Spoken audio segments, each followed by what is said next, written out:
Kota tembok besar dibagi menjadi distrik timur, barat, selatan, utara, dan tengah, satu untuk masing-masing dari 5 legiun. Para flyers kulit menduduki distrik timur, yang selanjutnya dibagi menjadi 10 garnisun, satu untuk masing-masing jenderal utama. Para jenderal utama adalah semua ahli jiwa Naschen, orang-orang yang telah memanjat gunung mayat dan berenang melalui lautan darah untuk mencapai posisi mereka saat ini. Aura dan pertempuran pembunuh mereka sangat jauh melebihi orang lain di tingkat kultivasi yang sama. Tanpa layanan terkenal yang dilakukan untuk tentara, dan juga pendukung yang kuat, hampir tidak mungkin untuk seorang jenderal besar. Adapun garnisun, mereka dibagi menjadi 10 pusat komando, yang milik 10 kolonel yang memimpin mereka. Adapun para letnan dan kapten, mereka menduduki lokasi di pusat komando kolonel. Pusat komando Bai Xiaochun berada di garnisun milik wali kota Jenderal Zhou Xinjun dari Korps ketiga, tepat di sebelah pusat komando Li Hongming. Setelah Bai Xiaochun menjadi kolonel, wali kota Jenderal Zhou Xinjun segera mengatur agar ditugaskan kepadanya. Jelas tentara sangat peduli tentang Bai Xiaochun, karena semua pembudidaya itu berasal dari kelompok 10.000 yang secara pribadi disimpan dari medan perang. Awalnya, mereka adalah anggota bagian lain dari pasukan, tapi secara khusus ditugaskan oleh Jenderal Bailin. Seluruh kelompok pembudidaya merasakan rasa terima kasih yang luar biasa terhadap Bai Xiaochun, dan secara pribadi menyaksikan keganasan dan tempatnya di tengah panasnya pertempuran. Karena itu, mereka sepenuhnya yakin akan kemampuannya, dan sangat bersemangat untuk melayani di resimennya. Saat Bai Xiaochun berjalan ke pusat komando, beberapa pembudidaya resimen sedang mengebor tanah parade, berlatih menggunakan berbagai kemampuan ilahi, wajah mereka tanpa ekspresi. Yang lain berdebat di antara mereka sendiri. Meskipun semua orang tampak benar-benar galak, mereka semua mempertahankan kontrol yang cermat setiap saat. Duduk bersila, bermeditasi dalam keheningan. Seluruh pusat tampak dipenuhi udara yang sangat suram, dan tekanan berat yang akan membuat orang luar ragu-ragu untuk masuk. Tempat itu sudah seperti ini sejak Bai Xiaochun menjadi kolonel, dan pada kenyataannya, pasukan di bawah komando kolonel lain semua ketakutan ketika mereka melewatinya. Tiba-tiba, seberkas cahaya muncul di langit yang meluncur ke arah pusat komando. Segera, semua prajurit di dalam menatap mata dingin. Dalam sorotan cahaya ada seorang pria parubaya dengan ekspresi muram dan urat-urat baja yang berdenyut. Kolonel yang mulia akan datang. Gitu kata-kata itu keluar dari mulutnya. Para pembudidaya di komando gemetar karena kegembiraan. Segera, para kapten mulai meneriakkan perintah. Masuk ke formasi. Segera, seluruh tempat penuh. Ketika Bai Xiaochun akhirnya tiba, dia melihat banyak wajah yang mirip dengan pandangan di luar pusat komando. Segera setelah kelompok itu melihatnya, mereka melangkah maju dan kemudian berteriak dengan suara yang kuat, "Salam Kolonel!" Kata-kata mereka bergema seperti guntur untuk mengisi seluruh korps ketiga. Adapun Li Hongming dan kolonel lainnya, mereka terguncang, dan beberapa dari mereka keluar dari pusat komando mereka sendiri untuk melihat apa yang terjadi. Apa yang mereka lihat adalah para penggarap berkumpul resimen Bai Xiaochun, berdenyut dengan kegigihan, seolah-olah tulang mereka dipenuhi dengan keinginan untuk melakukan pertempuran. Seolah-olah semua Bai Xiaochun harus melakukan adalah mengucapkan kata, dan mereka akan meratakan daerah ke tanah dalam kobaran kehancuran. Li Hongming dan kolonel lainnya sangat terguncang. Pasukan gagah berani dan seorang perwira gagah. Mereka tidak hanya berterima kasih kepada Bai Xiaochun, tapi mereka juga secara pribadi menyaksikan urat nadinya dari baja dan pertempuran ganas. Karena itu, mereka benar-benar menghormati dan mengaguminya. Karena pengabdian mereka yang penuh semangat kepadanya, sampai pada saat mereka membalas budi yang ditunjukkannya, mereka mungkin juga pasukan pribadinya. Ini adalah Bai Xiaochun pertama kali mengunjungi pusat komandonya dan melihat semua pembudidaya yang dikenalnya dari pertempuran yang menentukan itu. Sekarang dia bisa merasakan luar biasa dan gagalnya mereka, darahnya sedikit lebih cepat. Tiba-tiba, dia mendapati dirinya berpikir tentang bagaimana menghadapi bahaya yang tak terhitung banyaknya hari itu selama perang. Setelah beberapa saat dia mengambil napas ketika perasaan emosi yang mendalami dirinya. Lagi pula, dia tahu bahwa, sementara dia telah menyelamatkan mereka, mereka juga menyelamatkannya. Ekspresi rasa hormat dan kekaguman yang mereka saksikan karena telah mencurahkan perhatiannya. Tanpa ragu-ragu, dia mengendalikan ke pusat komando dan berkata, "Ayo, mari kita minum dan makan bersama. Penghargaan apa yang kita peroleh, kita habiskan bersama. Dan ketika kita harus melakukan diri demi hidup kita, kita melakukannya bahu-membahu." Bai Xiaochun merasa bahwa kata-katanya sangat mendominasi, dan ketika para kultivator di bawah komandonya mendengar mereka, mereka saling bertukar berbagi geli, lalu menggenggam tangan dan berteriak, "Tuan! Ya, Tuan!" Saat suara mereka bergema di seluruh area, Li Hongming dan kolonel lainnya bertukar pandangan aneh. Mereka telah melihat beberapa perwira komandan memberikan bicara untuk mendorong pasukan mereka, tapi belum pernah mendengar ada yang mengatakan hal-hal secara langsung seperti Bai Xiaochun. Agak jauh di distrik Skin Flyers adalah sebuah bangunan besar yang terlihat seperti peti mati, di mana Bailin berdiri memandang ke arah Bai Xiaochun, memandang dan tersenyum. 10 orang berbaju besi berdiri di depan, kebanyakan dari mereka setengah baya, tapi beberapa lebih tua. Beberapa saat yang lalu, kelompok itu telah membahas bisnis yang berkaitan dengan Skin Flyers, tapi setelah adegan yang baru saja dimainkan, mereka telah mengirim akal ilahi mereka untuk mengamati. Dan sekarang, mereka semua mengenang masa lalu. Bai Xiaochun ini benar-benar jujur, kata Bailin sambil tertawa. Aku tidak percaya dia mengatakan bahwa mereka akan menyerang hanya dari pertempuran bahu-membahu. Dia membalik untuk melihat salah satu dari kelompok 10, seorang pria tua dengan rambut putih. Saudara Zhou, Bai Xiaochun sangat penting bagi para Flyers kulit. Tolong jaga untuk merawatnya dengan baik. 10 orang yang mengelilingi Bailin tidak lain adalah 10 jenderal utama dari Flyers. Adapun orang tua berambut putih, dia adalah Komandan Bai Xiaochun, Mayor Jenderal Zhou Xinjun dari Korps ketiga.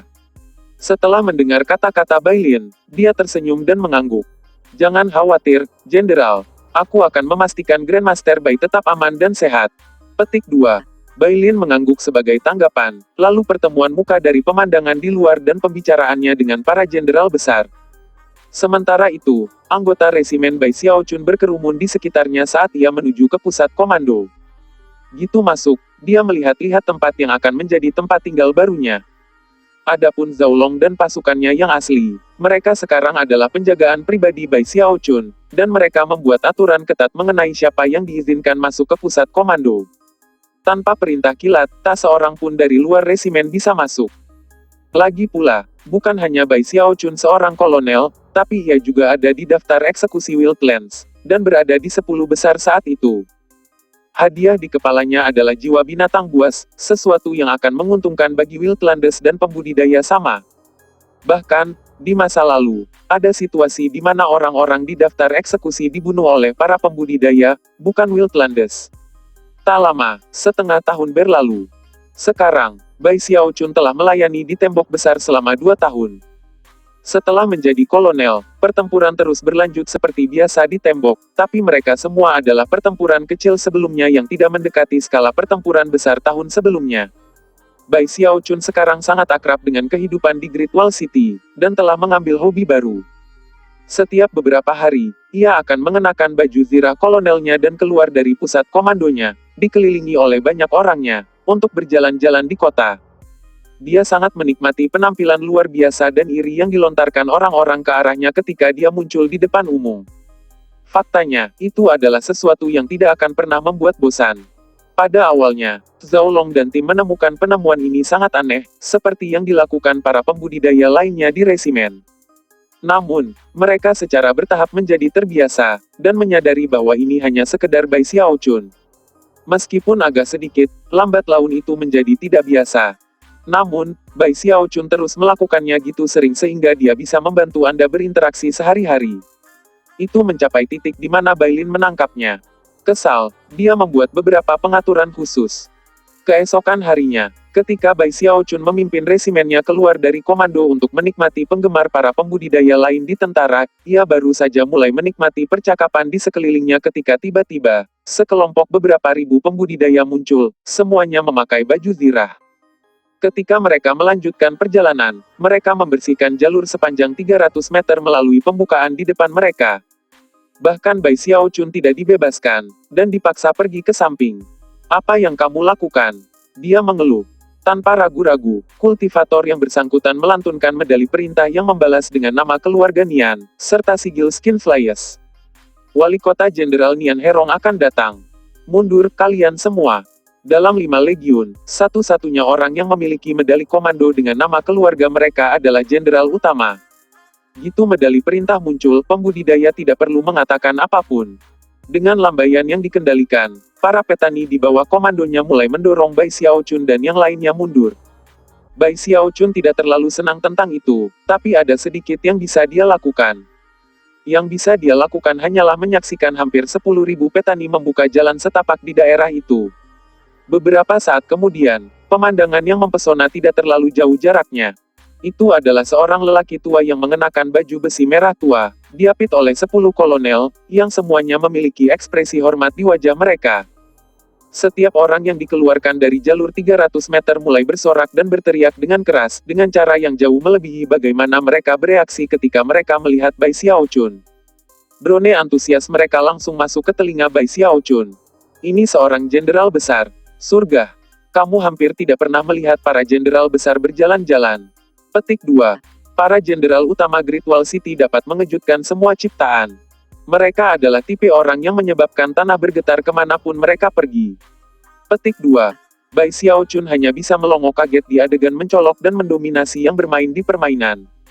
Pada saat yang sama, dia merasa agak sedih. Apa yang menakjubkan tentang dia? Pikirnya, dia hanya seorang jenderal besar, kan? Lalu dia mengertakkan gigi. Aku harus menjadi jenderal besar.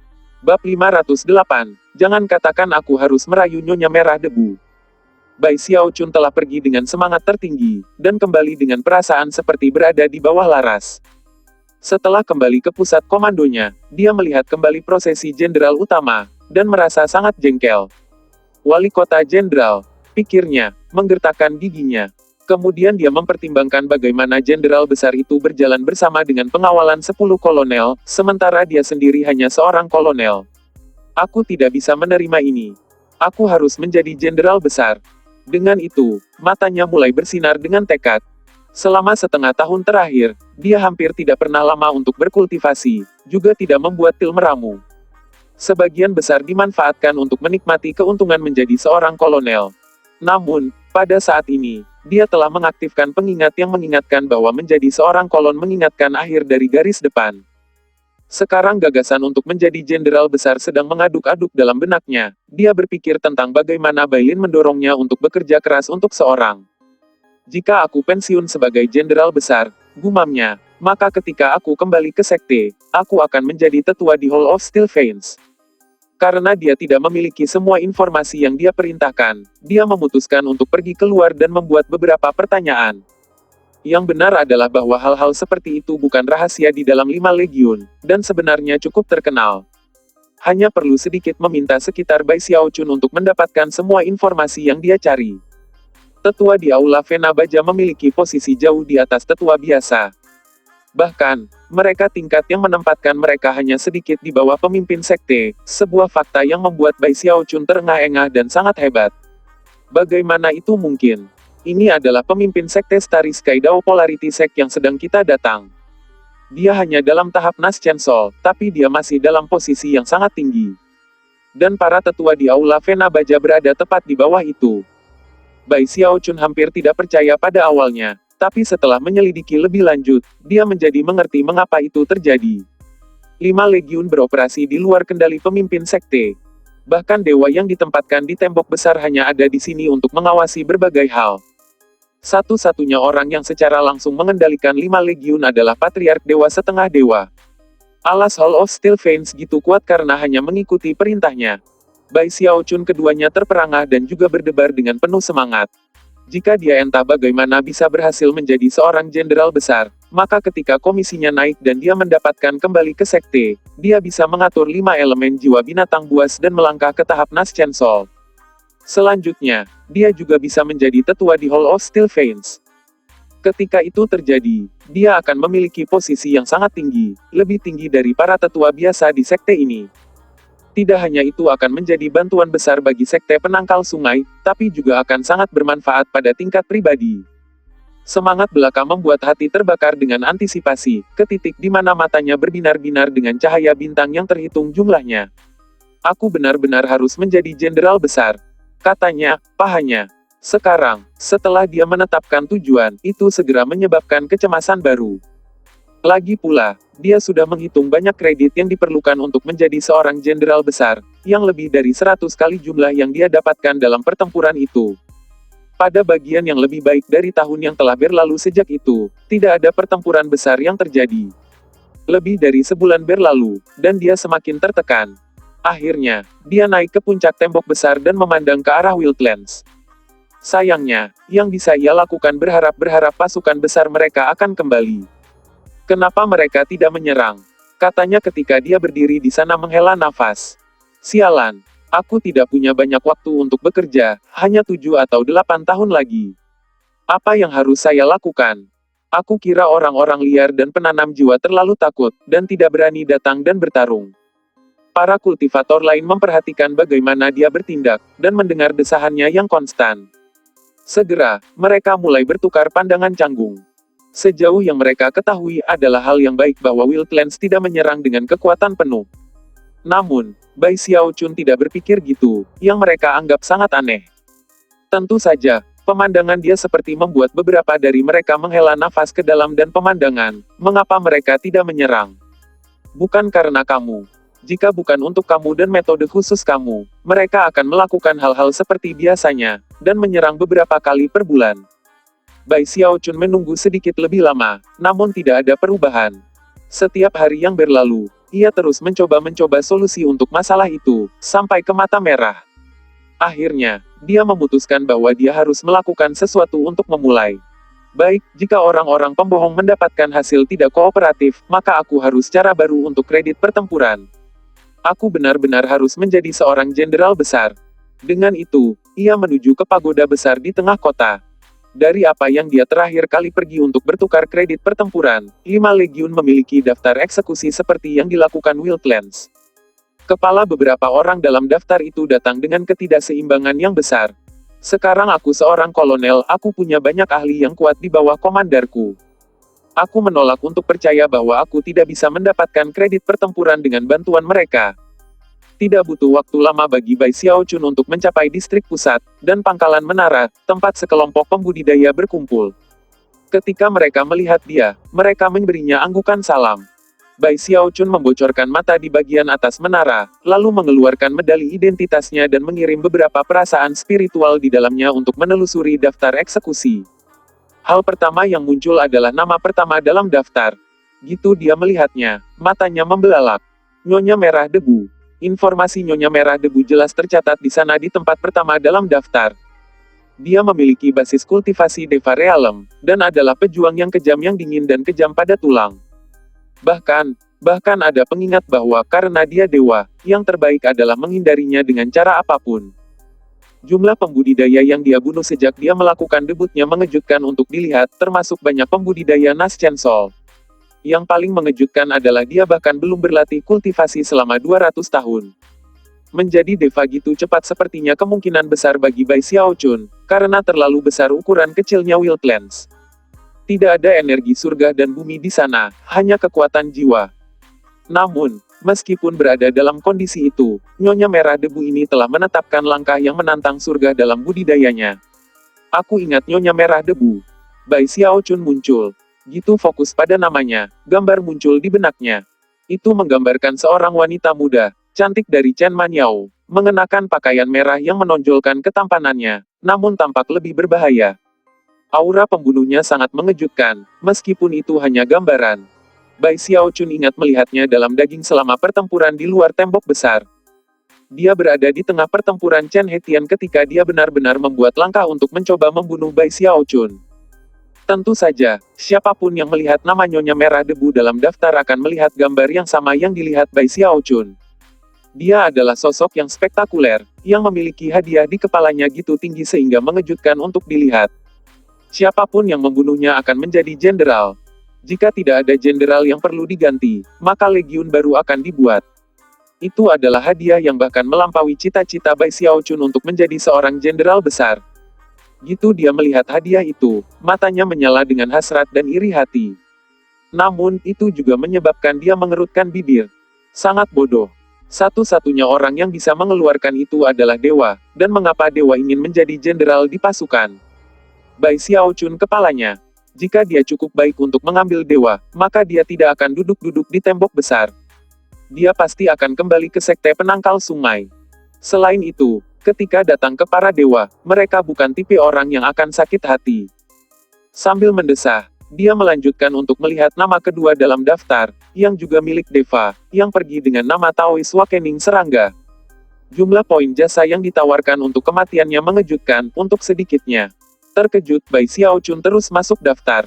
Segera, dia mulai menyadari ketika dia menyadari bahwa semua nama dalam 30 besar adalah nama-nama ahli Nujum Nas Chansol. Meskipun beberapa nama di bagian daftar adalah pembudidaya inti formasi, hadiah kredit pertempuran untuk mereka tidak terlalu tinggi. Setelah beberapa perhitungan, Bai Xiaochun menemukan bahwa ia harus membunuh semua orang dari posisi ke-30 sampai tahun 200-an untuk mendapatkan kredit pertempuran yang cukup untuk menjadi seorang jenderal besar. Apa yang harus aku lakukan, kalau gitu? Pikirnya, mendesah. Jelas dia harus menyerah pada gagasan membunuh orang di daftar eksekusi. Itu terlalu berbahaya dari suatu usaha. Namun, penghargaan tentang kehormatan, kemuliaan, dan manfaat yang datang dari seorang jenderal besar adalah sesuatu yang tidak bisa ia hindari. Pasti ada cara untuk mendapatkan kredit pertempuran lebih banyak. Sakit kepala, pikirnya. Bagaimana saya bisa melakukan hal seperti ini ketika satu-satunya hal yang saya kuasai adalah meramu pil? Tunggu sebentar, itu tidak benar. Ada sesuatu yang saya kuasai. Berhenti di tempat, dia mengingat kembali waktunya bersama Zhao Tianjiao, dan bagaimana dia menyebut dirinya orang suci cinta. Tiba-tiba, jantungnya berdebar. Melihat kembali ke daftar eksekusi, dia berkedip beberapa kali, merasa agak sobek. Jangan katakan padaku bahwa untuk menjadi seorang jenderal besar, aku harus mengandalkan daya tarik seksku untuk merayu Nyonya Merah Debu. Pikiran belaka itu membuat kesal dengan geram. Itu terutama benar-benar mengingat bahwa dia jauh lebih tua darinya.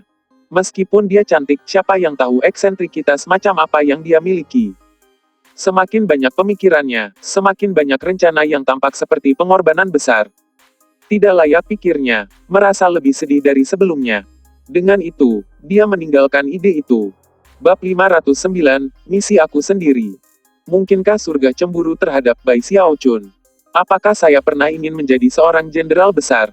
Merasa diliputi perhatiannya, ia menggenggam tangan di belakang punggung dan memandang ke atas ke langit. Setelah beberapa saat dia menghela nafas dan berbalik untuk meninggalkan pagoda. Namun, pada saat itu, salah satu pembudidaya di awal membuka tasnya untuk dipegang dan menghasilkan kumpulan jiwa-jiwa pendendam. Tas-tas pegangan tidak bisa digunakan untuk menahan jiwa-jiwa pendendam untuk waktu yang lama, dan pada kenyataannya, jiwa-jiwa ini sudah mulai menjadi redup. Gitu mereka terbang ke tempat terbuka, gaya gravitasi muncul dari mata besar. Dalam momen yang paling singkat, jiwa-jiwa tersedot ke atas, yang memeriahkan mata besar itu. Bai Xiaochun tiba-tiba berhenti di tempat, matanya semakin lebar. Jelas, setelah mengembalikan semua jiwa pendendam, pembudidaya dari tadi telah diberi kredit pertempuran. Jantung, roh Bai Xiaochun terangkat. Mata bersinar terang, dia melihat matanya. Tentu saja. Bagaimana aku bisa lupa? Kamu bisa menyerahkan jiwa untuk mendapatkan kredit pertempuran. Faktanya, selama kamu terus mengubah jiwa, kredit pertempuran kamu akan terus meningkat. Petik 2. Namun, hanya sewaktu-waktu setelah bersemangat, tiba-tiba dia merasa lebih sedih dari sebelumnya. Itu tidak akan berhasil. Informasi. Tidak ada banyak pertempuran yang terjadi akhir-akhir ini, yang berarti ada sangat sedikit jiwa di medan perang. Dia sangat mahir dalam merawat jiwa-jiwa, tapi tidak punya tempat untuk melatih bakatnya. Sambil mendesah, dia berjalan dengan susah payah. Setelah kembali ke pusat komandonya, dia duduk di sana dengan frustrasi, memperhatikan masalah dari berbagai sudut. Pada akhirnya, dia hanya bisa memberikan ide satu solusi. Jika dia ingin mendapatkan lebih banyak jiwa, dia harus meninggalkan tembok besar dan pergi ke Wildlands untuk mencari mereka sendiri. Tidak mungkin, aku tidak bisa melakukan itu. Itu terlalu berbahaya. Tidak mungkin saya akan terbuka secara terbuka mengadili kematian. Sambil mendesah, dia menyerah pada gagasan itu. Tidak lagi berminat untuk berjalan-jalan di luar pusat komando, ia memutuskan untuk fokus pada pengembangan teknik hidup abadi yang tidak mati. Tingkat ketiga dari teknik Forever Live Forever adalah tendon abadi. Yang harus dia lakukan adalah mengolah bagian dari teknik itu dengan menggunakan kepalanya, dan dia akan selesai. Saat ini, ia memiliki banyak tanaman obat yang bisa ia gunakan untuk membuat pil, namun ia tahu bahwa kepalanya berbeda dengan anggota badan dan tubuhnya. Oleh karena itu, ia pergi berkultivasi dengan hati-hati.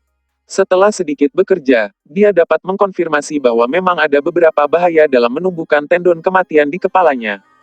Karena itu, saya khawatir masalah ini selama beberapa waktu sebelum melanjutkan. Tak lama, setengah tahun berlalu. Dalam beberapa bulan lagi, Bai Xiaochun akan mencapai tanda 3 tahun di tembok besar. Ketika bulan-bulan berlalu, ada beberapa pertempuran di sana-sini. Setiap kali pertempuran datang, Bai Xiaochun akan sangat bersemangat.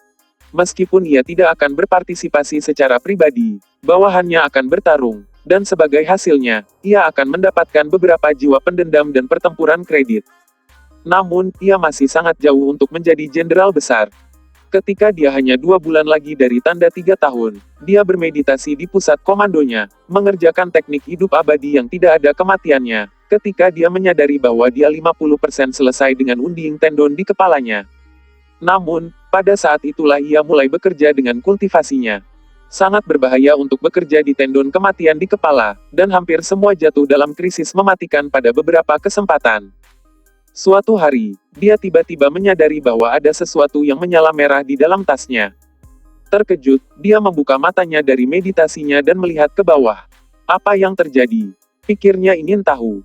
Gitu dia membuka tasnya memegang, lampu merah menyilaukan tumpahan, cahaya yang datang dari medali identitasnya. Ini bersinar, pikirnya. Ini adalah medali yang sama yang dia terima setelah mendebarking kapal besar itu bertahun-tahun yang lalu. Dia ingat untuk tidak pernah kehilangannya atau membiarkannya rusak, jangan sampai tidak bisa masuk dan keluar dari tembok besar. Selanjutnya, itu juga tiketnya kembali ke sekte. Dia tidak pernah melupakan peringatan itu. Setelah itu, ia bahkan telah melakukan beberapa percobaan, dan telah mengkonfirmasi bahwa medali itu dibuat dengan cara yang tidak mungkin untuk mempengaruhi itu dengan cara apapun. Sekarang, medali identitas yang sama itu bersinar dengan cahaya merah yang menyilaukan. Jika hanya itu yang ada pada situasi, itu mungkin bukan masalah besar. Tapi yang membuat Bai Xiaochun heran dan cemas, ia menemukan bahwa medali giok itu memunculkan ledakanan diri yang segera terjadi. Apa yang terjadi? Pikirnya, berdiri, jatuhnya. Tidak berani ragu-ragu, dia melemparkan beberapa akal ilahi ke dalam medali, di mana sebuah pesan muncul di benaknya. Kamu hanya punya 2 bulan sampai batas waktu untuk menyelesaikan misi pertamamu. Jika tidak ada catatan kamu meninggalkan tembok besar dalam waktu itu, medali giok ini akan hancur dengan sendirinya. Rahang Bai Xiaochun terjatuh, dan matanya melebar. Setelah mengirim lebih banyak akal ilahi ke dalam medali untuk mengkonfirmasi bahwa dia telah menerima pesan dengan benar, dia mulai meneteskan keringat. Sialan. Aku tahu aku harus menjalankan 3 misi selama uji coba 10 tahun, tapi ini adalah pertama kali aku mendengar tentang harus melakukan 1 dalam 3 tahun pertama. Kecemasannya segera mulai tumbuh ketika dia memikirkan prospek dari medali yang dibutuhkan, dan tidak dapat kembali ke sekte polaritas langit berbintang. Ini pemerasan. Geramnya. Yang benar adalah bahwa dia bukan satu-satunya di posisi ini. Ada orang-orang terpilih lainnya yang tidak melakukan misi selama 3 tahun pertama mereka, yang sekarang juga mengungkapkan medali identitas mereka yang cerah-cerah. Jelas, Starry Sky Dao Polarity Sect telah menyiapkan metode untuk menangani murid malas yang lalai untuk pergi misi.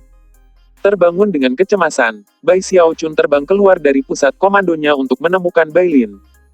Mempertimbangkan peringkatnya saat ini, ia tidak perlu membuat permintaan khusus untuk menemui para jenderal, dan segera berada tepat di bawah. Jenderal, selamatkan aku, serunya dengan sedih. Bailin telah bermeditasi, gitu dia mendengar kata-kata Bai Xiaochun, dia membuka matanya tapi sebelum dia bahkan bisa bertanya tentang situasinya, Bai Xiaochun memegang medali merah menyala tinggi dan setelah selesai, dia berdiri di sana membocorkan Bailin dengan mata membantuku dengan mengatakan aku bawahanmu, kamu harus.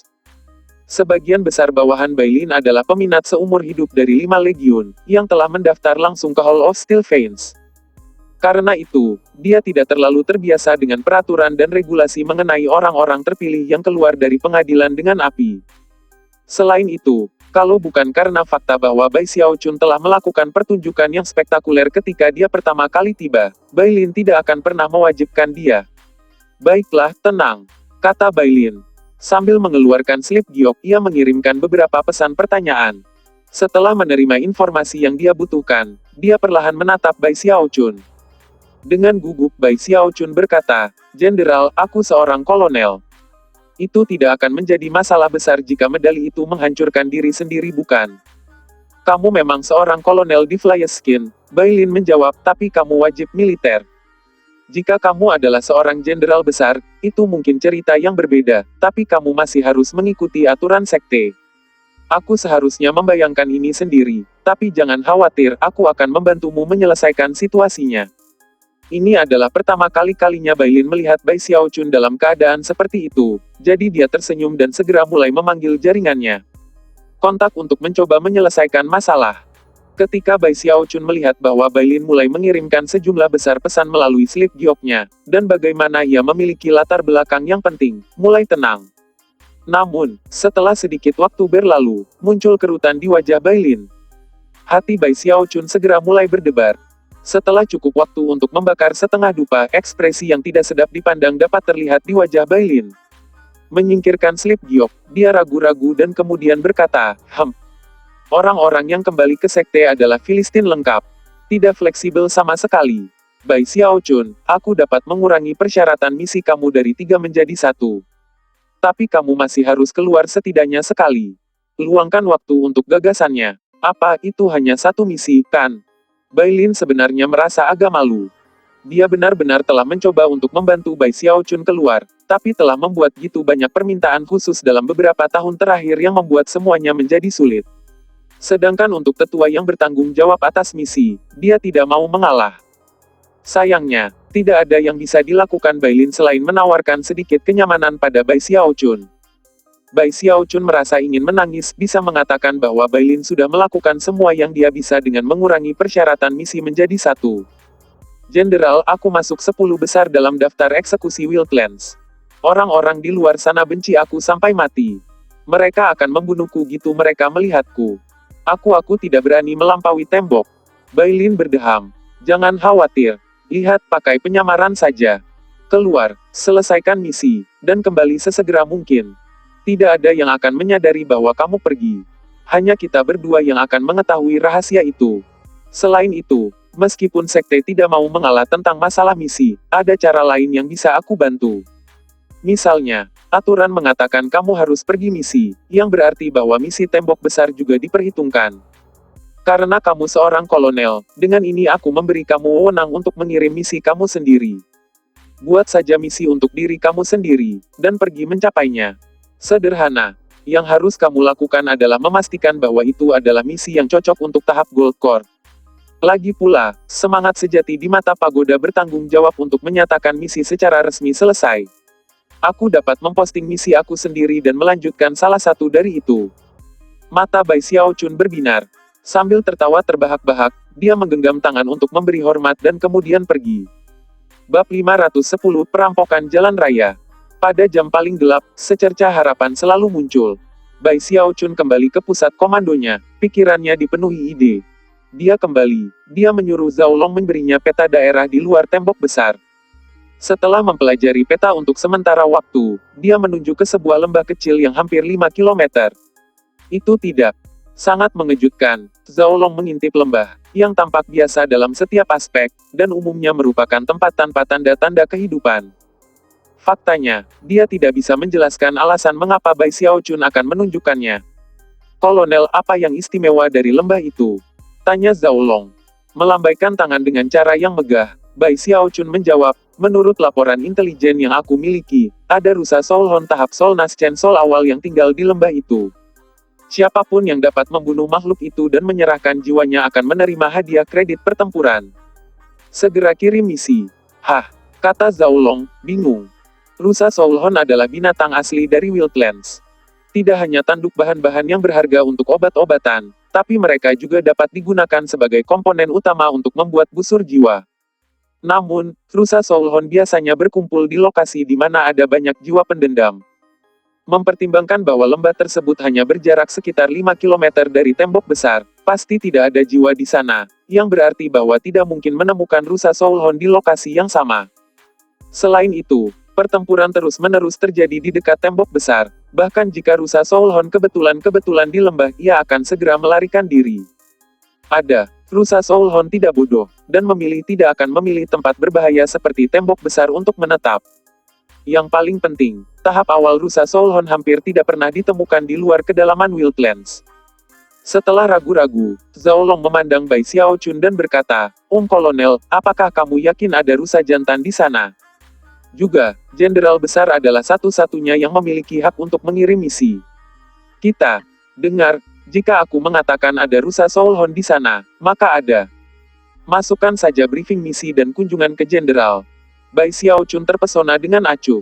Zhao Long tersenyum kaku, menggenggam tangan, dan bertanya, baiklah, Tuan. Berapa banyak penghargaan pertempuran adalah hadiahnya? Petik 2. Bai Xiaochun berdeham dan berkata, ya, itu adalah misi yang sangat berbahaya yang akan dipenuhi dengan bahaya yang tak terhitung jumlahnya. Peluang untuk menciptakan hidup kembali akan kecil. Aku kira satu-satunya pilihan adalah mengirim hadiah yang bagus. Sangat baik. Setel pada 100 juta kredit pertempuran. Rahang Zhao Long terjatuh, dan dia terengah-engah. Namun, hanya perlu beberapa saat sebelum dia menyadari apa yang sedang terjadi, di mana ada aneh muncul di matanya. Oh, benar, kata Bai Xiaochun, memberi pandangan Zhao Long yang sangat serius, jangan lupa untuk mengingatkan agar memberi tahu aku sebelum mengirim misi. Kami pasti tidak bisa meminta orang lain menyambarnya. Zhao Long tersenyum kaku lagi, mengangguk, lalu pergi. Saat ia berjalan, ia tidak bisa iri dengan kemampuan Bai Xiaochun untuk menggelapkan dengan berani. Segera, dia mencapai Bailin, di mana dia dilaporkan secara resmi dan kemudian memberikan pengarahan misi. Ketika Bailin mengambil slip batu giok dan melihatnya kemudian melihat bahwa hadiahnya adalah 100 juta pertempuran, melebarkan matanya dan melemparnya dengan melemparkan batu giok ke tanah. Ini adalah perampokan jalan raya. Jika dia ingin kredit pertempuran, itu bagus, tapi dia tidak bisa gitu jelas tentang itu. Seekor rusa jangkrik di lembah 5 km jauhnya, dan pada tahap awal Nas Chancel. Dan kemudian dia memiliki keberanian untuk memberikan hadiah 100 juta kredit pertempuran. Bailin tidak yakin apakah akan tertawa atau menangis. Namun, mengingat dia tidak bisa mengetahui hal-hal untuk melihat Bai Xiaochun dari tugas misi, dia tidak bisa menolak untuk mengirim misi. Setelah berpikir sejenak, ia mengurangi hadiah dari 100 juta menjadi 1 juta, kemudian mengirimkannya ke pagoda di pusat kota. Bahkan hadiah 1 juta masih signifikan, dan akan cukup bagi seorang prajurit biasa untuk mendapatkan promosi menjadi kapten. Bocah itu mendapat saat ini, Bailin memposting misi dengan sedikit enggan. Lagi pula, karena itu adalah misi Skin Flyers, yang berarti bahwa hadiahnya akan datang dari pundi-pundi Skin Flyers. Meskipun demikian, dia memposting misi, mengirim pesan ke Bai Xiaochun tepat sebelum pertemuan itu. Segera setelah misi itu muncul dalam daftar di pagoda, hal itu diperhatikan, menyebabkan peningkatan yang cukup besar. Misi untuk 1 juta kredit pertempuran. Surga. Cepat dapatkan. Petik 2. Apa misi apa itu? Berada di lembah yang 5 km. Rusa tahap awal Soulhorn yang baru lahir. Bagaimana mungkin? Petik 2. Aku ingin misi itu. Semua pembudidaya yang melihat misi langsung mencoba segala yang mereka bisa untuk menjadi orang-orang yang bisa mendapatkannya. Namun, tidak ada dari mereka yang cocok untuk Bai Xiaochun. Dia telah menunggu misi untuk diposting, dan juga telah menerima pemberitahuan lanjutan dari Bailin. Hampir segera setelah misi itu muncul, dia menerimanya, dan kemudian melangkah di bawah tahu iri orang-orang di sekitarnya. Mencoba mencuri misiku, ya. Pikirnya, aku adalah orang yang membuat misi. Bahkan jika kamu mendapatkannya, kamu masih tidak akan menemukan rusa Soulhorn di lembah itu. Merasa sangat senang dengan dirinya sendiri, ia mengintip ke dalam tasnya memegang, di mana ia kebetulan memiliki beberapa Soulhorns yang ia minta sebagai bahan untuk meramu jiwa pil konvergensi. Salah satunya jelas dari rusa tahap Soulhorn awal jiwa-jiwa. Yang harus saya lakukan adalah pergi ke lembah itu dengan medali identitas saya di tangan, lalu kembali dan menjalankan misi. Perasaan yang cukup untuk dapat menggunakan kekuatan dan koneksi seseorang untuk dapat bertarung. Kredit terbuka dan papan atas. Namun, meskipun merasa sangat senang dengan keadaan, dia masih sangat berhati-hati untuk pergi keluar tembok besar. Setelah berpikir panjang, dia memutuskan bahwa dia pasti tidak bisa mengambil risiko. Meskipun hanya 5 km, aku tidak bisa gitu saja dengan kepala sendiri. Aku benar-benar perlu membawakan beberapa orang bersamaku. Dia benar-benar yakin bahwa ini akan menjadi tindakan terbaik, meskipun dia tidak yakin apakah masuk akal untuk membawa seluruh resimennya yang membuka 1000 orang. Di sisi lain, terlalu sedikit orang akan terlalu berbahaya. Pada akhirnya, dia mengertakkan gigi dan memamerkan dirinya sendiri. Aku tidak peduli tentang tampilannya. Keamanan adalah prioritas. Aku membawa 1.000 dari mereka bersama aku. Setelah membuat keputusan, dia dengan cepat memberikan perintah kepada bawahannya, menjelaskan bahwa mereka tidak menyebarkan berita tentang masalah ini. Tidak ada dari mereka yang menanyai Bai Xiaochun atau apa yang dia lakukan. Dia adalah kolonel mereka, dan juga telah menyelamatkan seluruh hidup mereka. Karena itu, yang harus dilakukan Bai Xiaochun hanya menunjuk ke suatu arah, dan mereka akan bertarung dengan keganasan haus darah. Itu juga membantu bahwa Bai Xiaochun selalu memperlakukan mereka dengan adil. Dia bahkan telah kredit pertempurannya sendiri untuk melengkapi mereka dengan banyak baju besi dan item magis. Dia juga telah membagikan banyak pil obat yang dia buat sendiri. Sebagai hasilnya, resimennya lebih siap dan siap untuk dibandingkan dengan kebanyakan yang lain di Legiun. Setelah beberapa hari persiapan, tiba saatnya untuk pergi misi. Malam itu, bulan tidak terlalu terang, dan tanah diselimuti bayangan. Resimen itu mengenakan penyamaran untuk memudahkan perjalanan mereka di luar tembok besar, dan kemudian bersiap untuk pergi.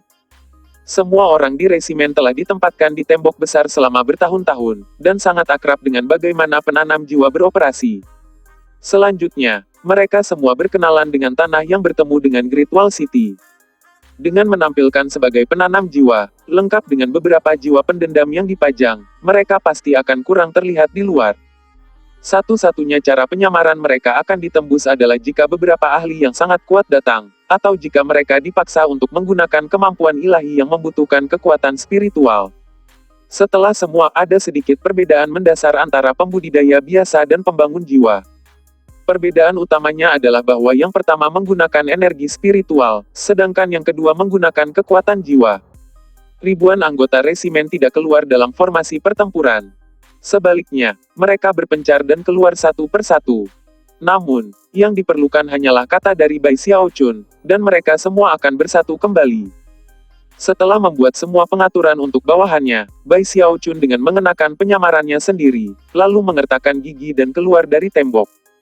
Di luar, dia nyaman untuk merasakan, dan menyadari bahwa dia masih merasa tidak. Oleh karena itu, selap nepuk tas pegangannya untuk menghasilkan udara yang lebih besar, yang penuh sampai penuh dengan air sungai Heavenspan. Di dalam air itu ada topeng semi-transparan yang terbuat dari daging, topeng yang sama yang dia dapatkan dari Nitkrip peniru. Topeng itu dapat mengubah penampilan dan aura seseorang, dan fluktuasi kekuatan hidup seseorang. Ada beberapa hal misterius tentang topeng ini, tapi saat ini, aku benar-benar harus menyembunyikan penampilan dan aura. Aku perlu memanfaatkan momen ini. Pergi ke lembah, kembali, dan semuanya akan berakhir. Selain itu, tidak seperti aku akan bertemu dengan pasukan Wildlands di lembah kecil 5 km dari tembok besar. Seharusnya tidak terlalu berbahaya. Petik 2. Dengan itu, dia mengambil topeng dari air sungai Heavenspan dan wajahnya di wajahnya. Bahari, penampilannya berubah. Dia bukan lagi seorang pemuda, melainkan seorang pemelihara jiwa setengah baya yang berwajah pucat. Selain itu, kekuatan-kekuatan spiritualnya lenyap didukung oleh jiwa yang kuat dan beriak. Pada saat ini, dia tampak bertahan seperti seorang penanam jiwa. Hanya pada titik inilah dia akhirnya mulai merasa nyaman, dan mulai melaju cepat melintasi daratan di bawah bayangan malam. Cahaya bulan memudarnya memungkinkan untuk melihat bayangan yang dilemparkan oleh batu-batu besar yang berserakan di lanskap, serta tulang belulang orang mati. Jiwa kesepian bisa terlihat melayang di udara, dan binatang pemakan bangkai akan mengangkat kepala mereka untuk melihat-lihat. Bab 511 Mereka tidak bisa melihatku. Saat itu larut malam, dan bulan redup memancarkan cahaya pucat dan terfragmentasi di atas tanah. Ditambah dengan awan yang tambal sulam itu membuat semuanya suram dan sulit dilihat. Teriakan dari berbagai binatang buas bisa didengar, dengan ratapan jiwa-jiwa kesepian yang melayang kemari. Ini bukan pertama kalinya Bai Xiaochun berada di luar tembok besar, tapi kali terakhir, dia berada di tengah pertempuran, sedangkan kali ini, dia keluar sendiri, dan itu menakutkan. Lagi pula, meskipun berada di lingkaran besar formasi inti, dia masih agak curiga terhadap hantu dan jiwa. Dia tidak takut pada mereka seperti dia di masa lalu, sebagian besar karena bertahun-tahun menyimpan tembok besar, dan pemahamannya yang lebih dalam tentang Wildlands. Meskipun dia belum melihat segala yang ada untuk dilihat di dunia, dia sudah cukup melihat bahwa dia tidak takut pada hantu orang mati seperti yang dia miliki di masa lalu. Saat ia melaju sepanjang malam, tidak mungkin untuk tidak melihat kerangka raksasa buas dari tanah. Sambil mendesah, dia berpikir, seluruh alasan aku memulai kultivasi abadi adalah karena aku ingin hidup selamanya.